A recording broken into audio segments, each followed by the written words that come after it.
क्या आपने कभी सोचा है कि हमारे अच्छे या बुरे कर्मों का फल कब और कैसे मिलता है? इस प्रश्न का उत्तर भगवान बुद्ध के कर्म के सिद्धांत में गहराई से छिपा है।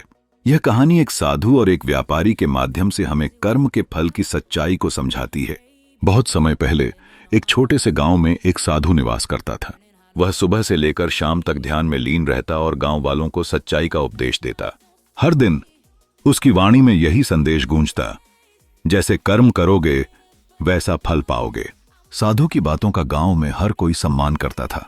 गांव के एक धनी व्यापारी को, जो साधु की बातों पर विश्वास नहीं करता था, यह विचार अपमानजनक लगता था। व्यापारी के लिए धन सबसे बड़ा बल था। वह मानता था कि उसकी संपत्ति उसे हर परेशानी से बचा सकती है। एक दिन व्यापारी ने साधु से कहा, मैंने कितने वर्षों तक गलत काम किए हैं, लेकिन मुझे कभी नुकसान नहीं हुआ। आपके सिद्धांत का क्या अर्थ है? साधु ने धैर्यपूर्वक कहा, कर्म का फल समय पर मिलता है। पर व्यापारी ने साधु की बातों को अनसुना किया। वह हमेशा लोगों का शोषण करता, बेईमानी से व्यापार करता और अपने धन के बल पर गर्व महसूस करता रहा।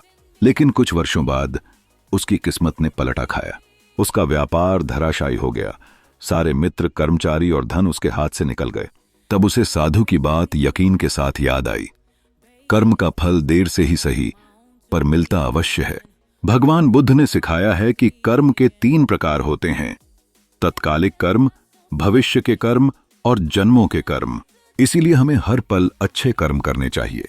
बुद्ध कहते हैं कि यदि हम सम्यक वचन, सम्यक कर्म और सम्यक जीवन का पालन करें, तो हम अपने कर्म को सुधार सकते हैं और दुख से मुक्त हो सकते हैं।